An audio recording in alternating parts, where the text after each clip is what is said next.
Good evening, ladies and gentlemen, and welcome to another edition of Jared Powley's Fragrance Reviews. Tonight we're going to be looking at a fantastic scent from the house of Dunhill. This is Dunhill Icon EDP, which is an eau de parfum concentration, and this fragrance came out in the year 2015. It is classified as a woody aromatic scent. So I would classify this as a kind of also my own personal classification as a gorgeous kind of fruity vetiver. And this fragrance is almost a decade old. And the last time I wore it was maybe 4 or 5 years ago.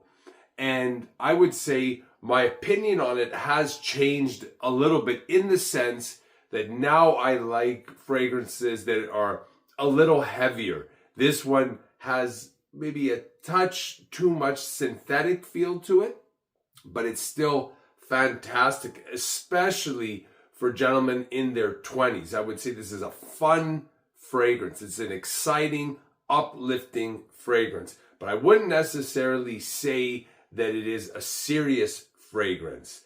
Some vetivers are dry, grassy, and more herbaceous. This one has a fruity vibe to it. So I'm going to take it out of the package. In the Dunhill Icon series, there's Dunhill Icon Racing, Dunhill Icon Absolute. There's many in this series. This bottle is the heaviest bottle you're ever going to grab hold of in your life. It's a gorgeous silver bottle, black top. This is, I think, the 50 ml bottle. I bought several of these because I really did like this fragrance. And I'd say there's Creed's vetiver. This is a more fruity version of Creed's vetiver, in my opinion. Spray in the back of my wrist. Great rare. So initially, you get this beautiful fizzy orange that is somewhat sweet, and that's the neroli, because the neroli has a synthetic orange vibe to it. And you definitely get some bergamot, which is listed in the note breakdown.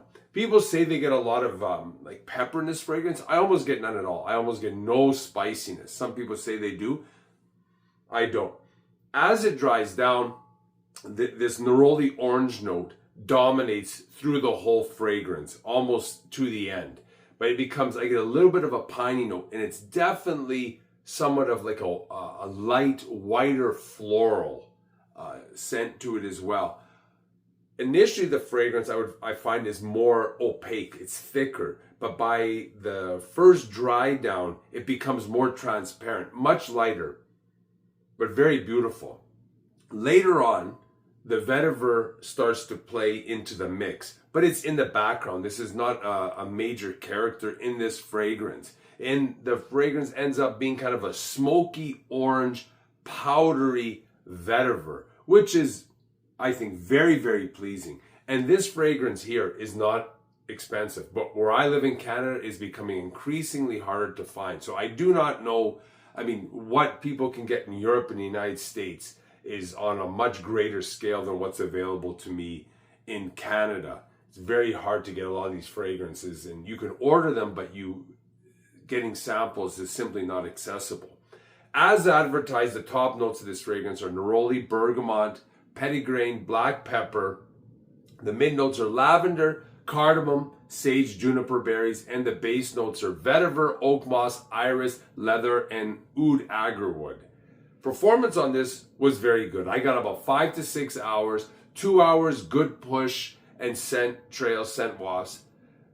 After 2 hours, you still have a scent bubble, but it's more of an intimate scent bubble, not right up against the skin, but maybe a foot away. And this scent bubble just decreases as the hours move on. But this plays great off the clothes.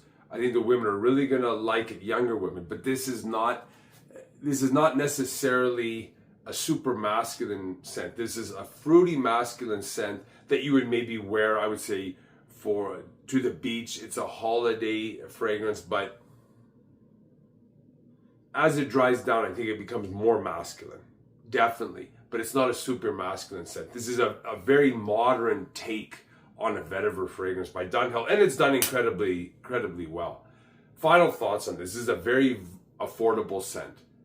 In general, people will like it because it is not obnoxious. And for me, I do not necessarily like the note of neroli. It agitates my nostrils. But in Dunhill Icon, it's done to perfection. It's very well blended in the fragrance, and it's the major player in this fragrance. Whenever I wear this, I get compliments. I think it's a very versatile fragrance, but it is not necessarily a super mature fragrance, so to speak. But it is sophisticated to a certain level. But I would not say you wouldn't wear it to like a meeting. You wouldn't. It's not professional in that sense. It doesn't have. It's something that you notice that smells nice, but it's not necessarily. If you wear it, someone will say, "Oh, you smell good," but it's not an authoritative fragrance. It's not where people are going to take you seriously. That's why I'm saying it's a fun fragrance. You wear to the beach. You wear, on vacation, things of that nature. But when I want to pick me up, when I'm out and about, when I first bought this fragrance, I would spray it on routinely. I really enjoyed it. But as the years have gone by, I start to like more heavy, masculine, authoritative fragrances. And this is not an authoritative fragrance. It's a fun fragrance. So that's all I have to say about this scent. It's something definitely try before you buy. But many, many people do love this fragrance. I still consider it an excellent fragrance. You just have to wear it in the right circumstances. That's all, and on the right occasions. So if you like this video, hit the like button, the subscribe button, the notification bell. Any comments or questions you have on the beautiful scent Dunhill Icon, EDP, or any other Dunhill fragrances, leave them down below, and I'll always get back to you. Thanks for watching. Bye for now.